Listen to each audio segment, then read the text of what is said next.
Have you ever wondered, how do rattlesnakes make their rattling sound? When you hear this sound from a rattlesnake, it means danger, and it's basically telling you to back off.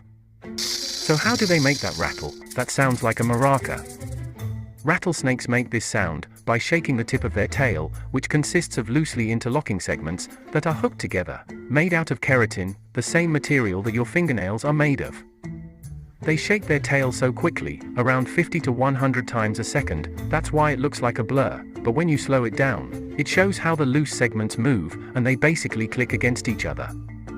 They do this to warn potential predators, especially in their natural habitats, where rattlesnakes camouflage so well that you might not notice them, so they will make the rattling sound to tell you they are there as an auditory warning, to avoid being accidentally stepped on, but for the most part, rattlesnakes tend to avoid confrontation.